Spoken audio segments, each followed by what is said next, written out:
Hello, my beautiful people. Welcome back to another episode of the Lana Hustle. Today, I have my co-host back because people have said that it was the best episode. So I'm going to have my husband come on here more often. I'm just going to use him for the comments. No, I'm kidding. I'm just kidding, babe. I know, babe. Anyways, so yeah, don't forget to subscribe and like this podcast, and let's get into it. So we have a couple questions that your team put together. So I'm going to start with the first one, which is, what are the advantages and challenges of having two entrepreneurs in the same household? Oh my God, he tells me what to do. He tells me what to do, how to do it. Absolutely not. No, I am my own person. We cover different areas. Oh my God. We cover different areas, 100%. I spill water. He's like, babe, pick that up. I'm like, yeah, because I was going to leave it there, right? Yes, you are. I thought that you were talking about business, not our personal life. So what's the advantage? Yeah, but what? Those are the challenges. Like, no, that's two alphas in one household. Yeah, it's very hard.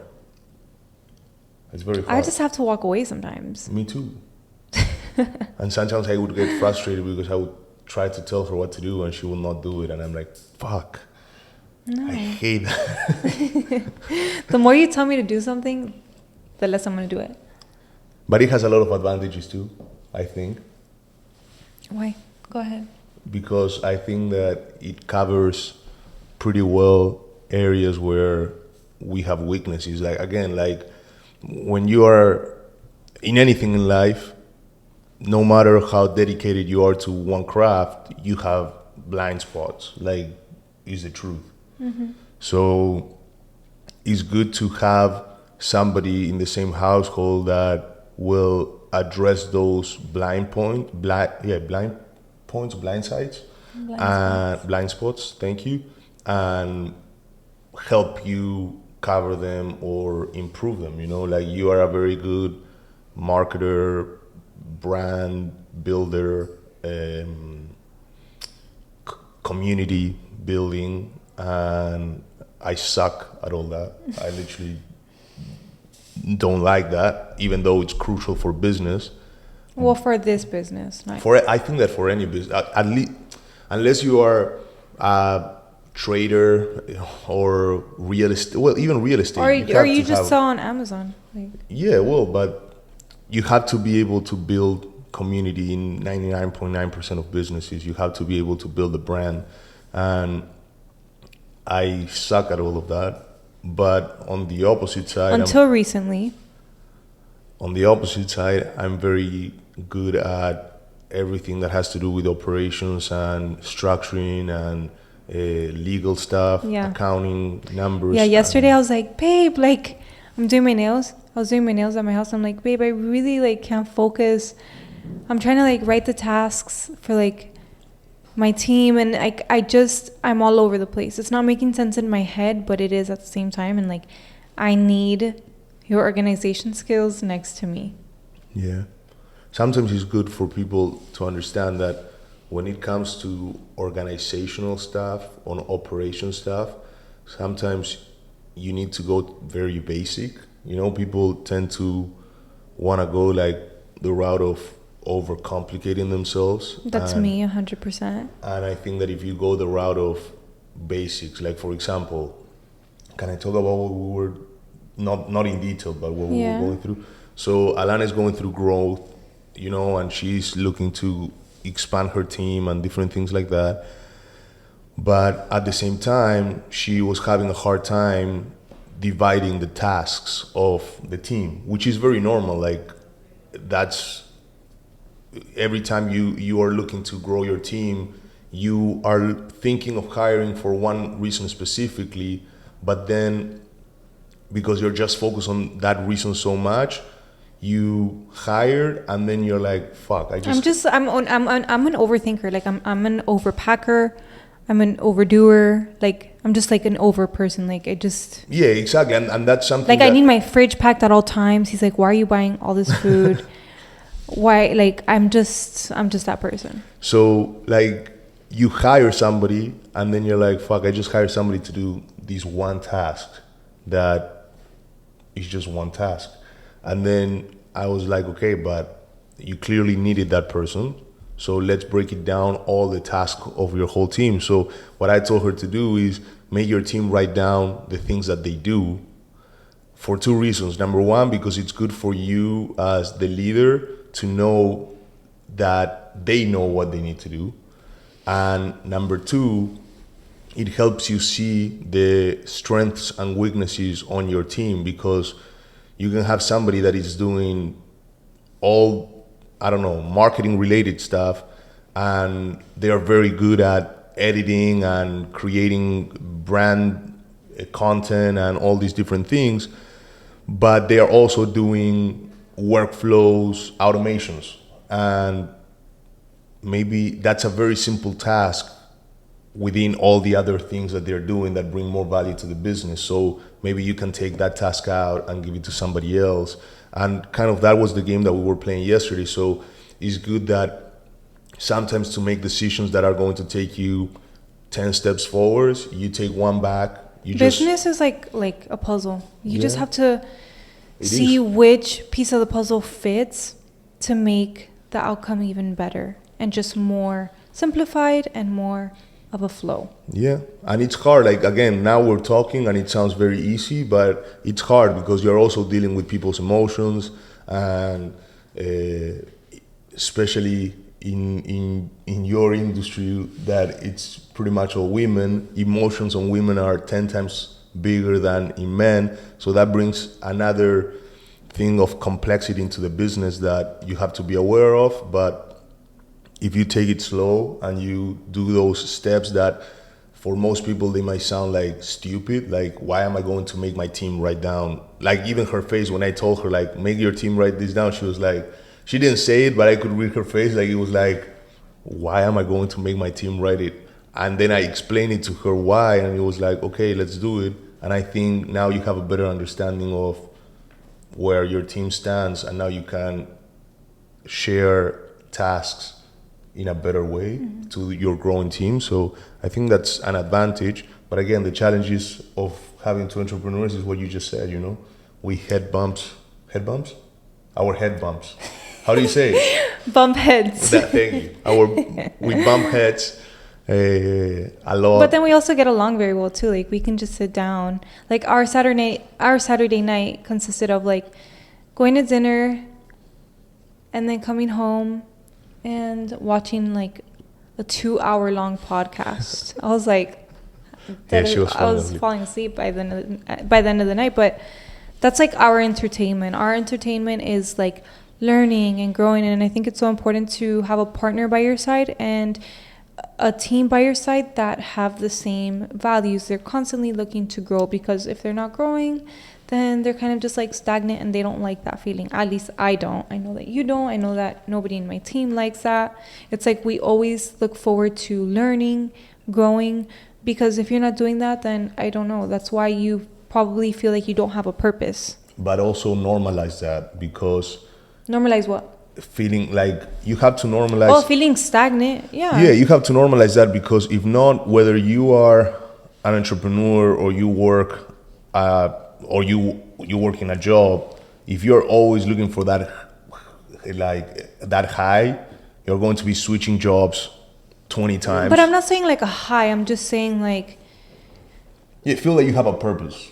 Yeah, and for me it's like you need to have a reason to look forward to the next day. I agree. Like, oh my God, I can't wait to listen to this podcast, or like, oh my God, I can't wait to grow. Like, I feel like my hours go by so quickly because there's always something that I need to do. And that can just be as simple as like either spending time with my kids and teaching them our core values, or just sitting down and listening to a podcast, whether it is politic related now, or it's marketing, or it's spiritual, but just like something learning. Yeah, just something that feeds my brain and my soul, versus just like scrolling or just like looking at unnecessary things or talking chisme about somebody else's life. Like, I really don't care. I don't have time for that. Yeah, I agree.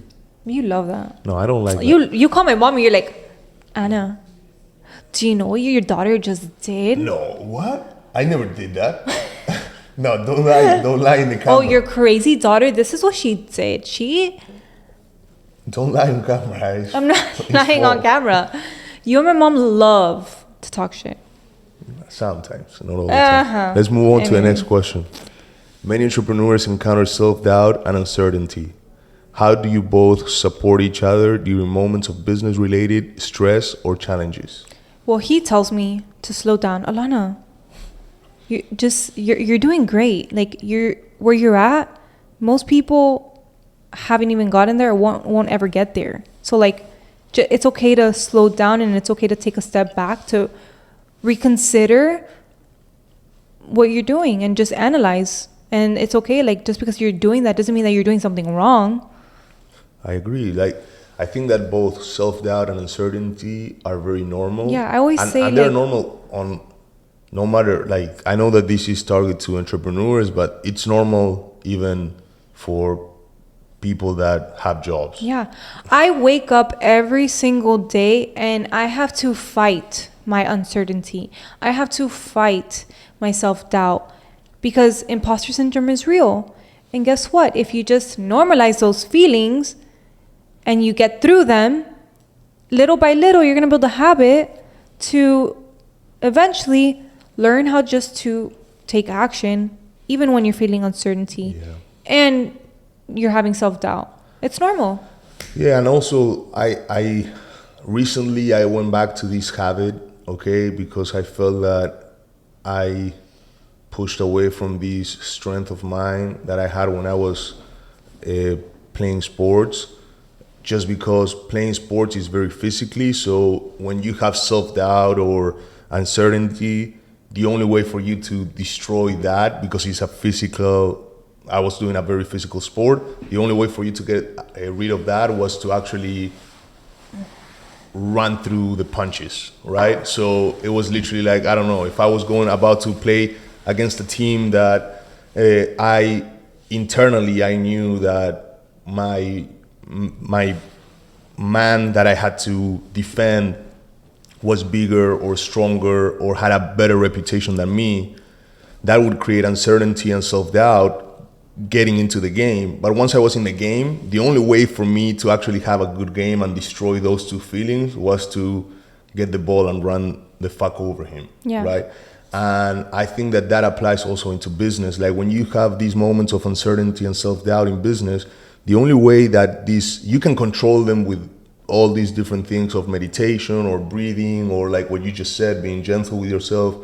But the truth of the matter, for me at least, is that the only way for you to get rid of these two feelings is by actually getting shit done and proving to yourself that those feelings were not true.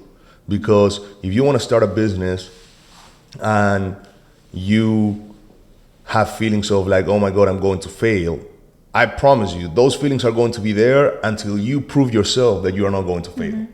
So, and just know that where there's an opportunity to fail, there's also massive growth for you. Yeah, it's not failing, it's learning. That's huge. But that's one of the things that you and I talk when you have those moments of feeling like that, which is like, girl, look at what you did. Like, I feel like people actually, we all keep feeling those emotions. And then I'm like, what do you mean? What did I do? Like, exactly. But we diminish, I'm just me. I don't know. We diminish what we achieve, yeah, you know. I definitely do that. And that's something that's the actual thing that you need to get rid of. Not the emotion of feeling self-doubt and uncertainty, because that comes and goes. And the only way they go is by you actually executing. But also, where you have to be gentle, in my opinion, again, is to see what you've done, you know. So, and being just aware, like, and taking ownership of like, okay, well, I'm having self-doubt because, you know what, I told myself I was going to go to the gym 3 to 4 days a week and I only went once. Mm-hmm. So taking accountability of your shit will also help with self-doubt and uncertainty. You like that, man? I like that. I know. We've been we live together. Yeah, it's true. I'm starting to sound like you. Yeah, I don't know. But it's true. No. But how do you think? But I want to hear this from you. How do you think I support you during your uncertainty and self-doubt? I think that Or I don't. I'm no, horrible wife. you do 100%. 'Cause You you do stay 100%. No, I'm thinking how to put it into words. Like you do 100% support me, and especially throughout the last year that it was rough for me, where I had a lot of lessons and a lot of growth. But the way I feel like men and women, we have two different ways of supporting each other. My way of supporting you is more practical, more like, babe, get your shit together, like, stop overthinking it, look what you did, move on, and flow. And your way is like, you actually allow me to, with our conversations, to be more gentle with myself, and that gives me the tranquility that I need to see how far I have come to let those emotions go, because I'm so wired to the extent that if I feel like shit, let me do more so I can show my own self that I don't have to doubt myself, that I don't have to have uncertainty. But at the same time, doing that without having compassion over yourself, it can be very harmful, especially if results don't happen quick enough. So the way you support it with me is like you add that, And I also remind you too, like, you add the feminine side of thoughts. I don't know how to say that in other words, into myself, and that allows me to be more gentle and see things from a different perspective. yeah. You know what also helps too? When I tell you how good you're looking. That always helps. Like, damn, So you lied to babe. me. So No, you but just it's said the that. You truth. just said that. Right before we started the podcast, he was like, babe, why are you looking at me like that? I'm like, you know why? Because you look good. So, Okay, thank you. oh, you're blushing. Yeah, of course. Thank you. You look amazing. Thank you, You're babe. doing amazing. So yeah, that's how you. You're powerful. You're strong. You're like the gentle boys that I need to match my intensity. So I'm gentle now, extremes. right? I'm not crazy. I never said that you're crazy. Oh, You're passionate. Okay. I'm passionate. You're crazy. Only No, I when used to you're be mad. crazy, but now I'm not that crazy. So next question. Business ownership often come with stress. What are some practical techniques for managing stress effectively? Oh my God. If I don't work out, I get very cranky. So you're going to be Very cranky today? cranky. No, so I actually wanted, and now because he's doing like my books and stuff, like I kind of have to tell him like what I'm gonna buy for the business, and if it's necessary, because like when I'm on Amazon, it's just, man, Amazon is my weakness. He's like, why are you buying from Amazon every single day? I'm like, you know what? You're right. But what I want is a walking desk. A walking desk? Yeah. What is that? I want to work on the computer and walk at the same time What's to manage my stress. That's a great way to get you into that parasympathetic state. I think that stress. Because I'm oftentimes in that fight or flight mode, and I feel it. And I think that stress comes from uncertainty again. yeah, my brain, my overthinking, my worrying. And I think that for me, what works is to remind myself that if I have a problem, which is the one that generates stress usually, and I don't have a solution for it, why the fuck worry? Yeah, but how many times does our brain create problems that are not even necessary? All like 99% of the time. Yeah, so I feel like I can reduce that by going on my walks 20 minutes a day if I can't get that workout in, because in the morning I'm like getting Olivia's lunch ready, my lunch ready, my breakfast, the kids' breakfast. That's why I don't I'm getting need- her ready. Oh my God, dealing with a girl to get ready in the morning. Oh my God, I want you to do it one day. A day in the life as a dadpreneur. That's what I'm gonna. That's our next video. You wake up, you make coffee. I want you to sit in the morning. You wake up, you make coffee. That's what he does. He wakes up, he You makes coffee, You get on your computer, He gets on and then you work out. and then you work out gracefully. Now dealing with the kids. The kids don't want me. They want you. But you, It's mommy, they don't mommy. want you because I'm the first one there. If you got there before I did, No, that's not true. Papi, yes. That's an age that they are in. I promise you, when they grow up, it's going to be more papi, and you're going to be like, "What about me?" But it's just I don't think stages. so. I do believe that it's just stages. So yeah. Anyways, so I think I'm gonna buy my walking desk to put here. That's how you manage stress with your walking desk. That's how I'm going to manage it when I can't work out. What about now? How do you manage it now? What do you mean no? How do you manage stress as a business owner now? I write my thoughts down. I write like my tasks down because like in my head everything has to be like a bullet point. Yeah. For me, recently... It's like a Virgo thing. For me, recently, I did all these... I did the meditation stuff. I did the journaling stuff.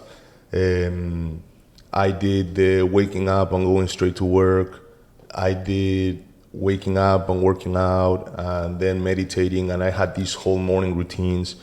And for me, going back to my previous point of self-doubt and uncertainty, the thing that's been working really, really well is because honestly, I've been in a very decent mood recently. Like I had my times where I'm like, oh my God, this and that, but I haven't been stressing over things that you're I welcome. usually do.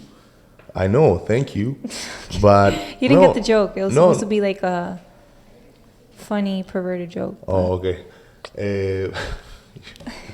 I'm serious, babe. I'm trying to talk about the point, which is like, for me, what's really been working, what I was saying is like staying focused on the goal and knowing that I'm going to get there, you know, and... But what if some people don't know if they're going to get there? Like, how have you gotten to that point? The thing is, like, I do believe, again, going back, like, recently, and we were talking about this over dinner on the weekend, I got back to this point in my life, finally. I think that I got it back,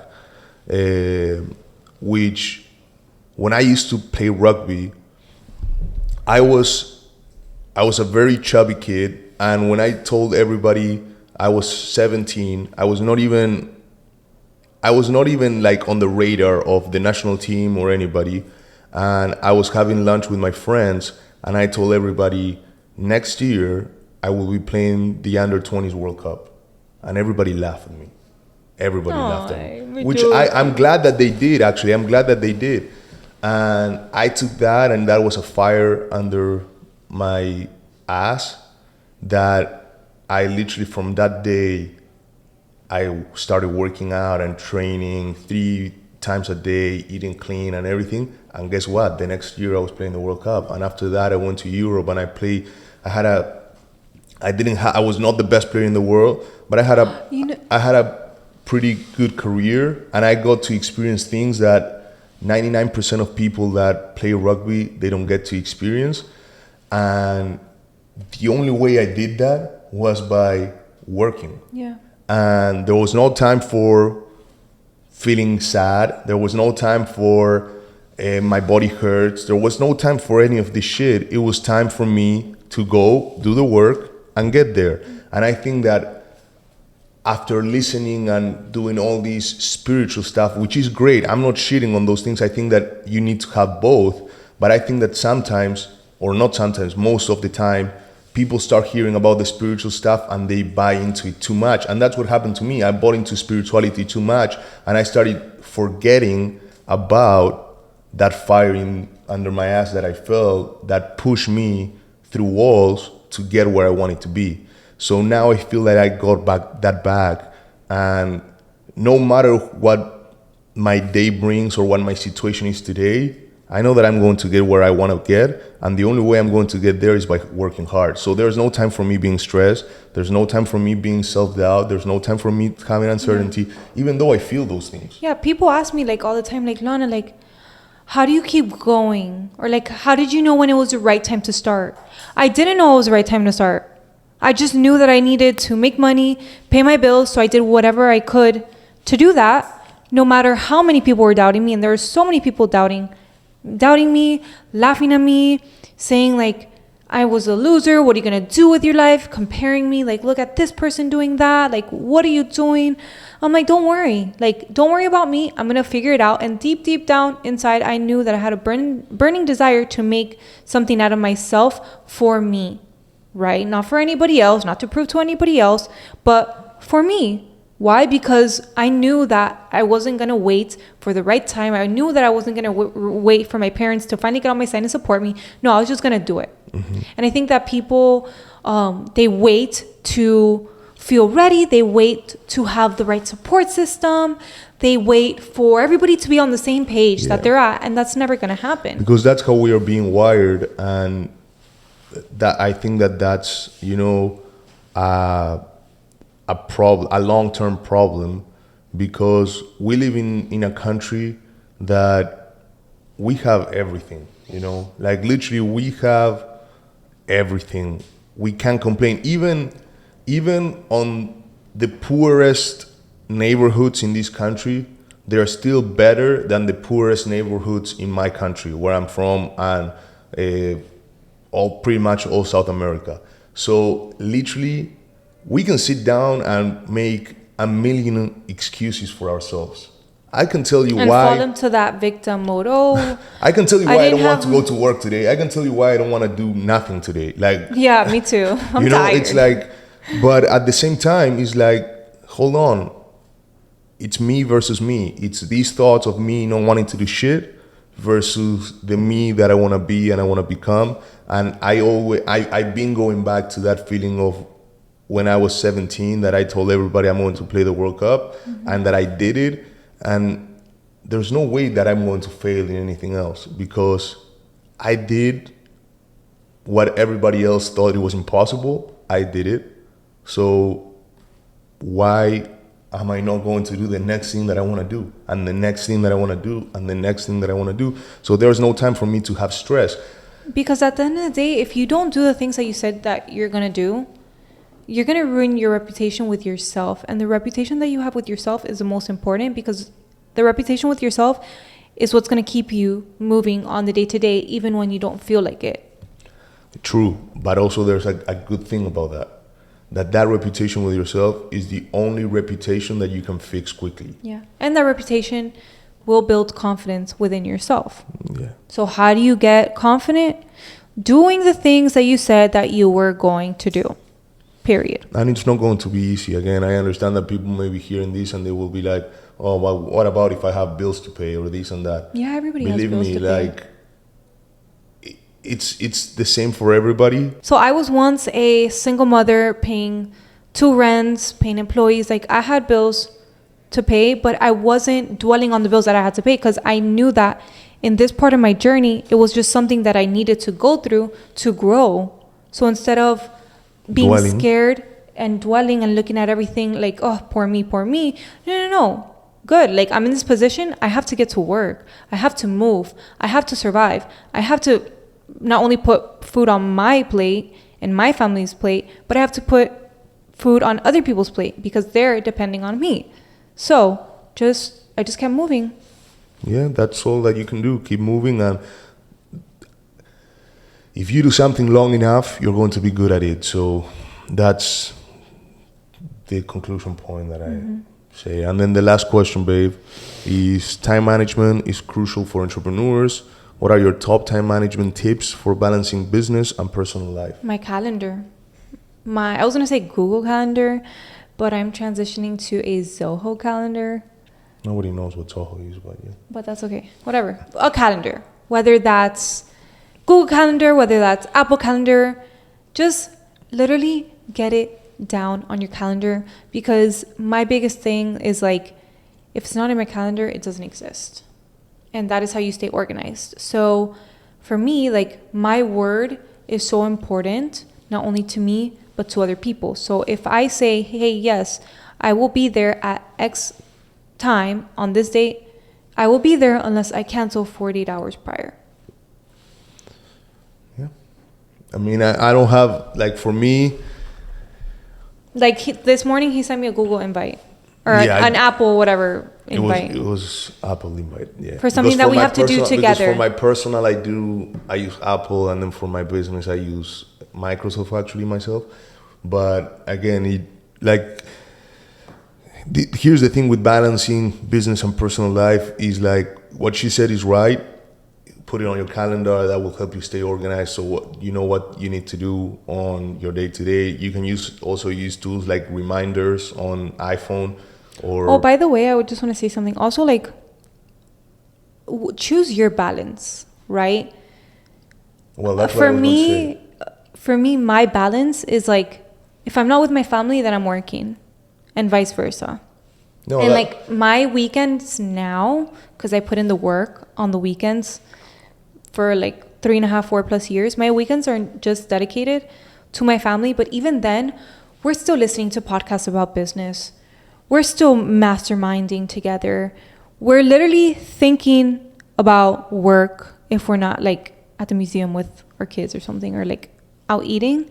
And even then, even when we're still out, we talk about like life, values, and I feel like that translates into business.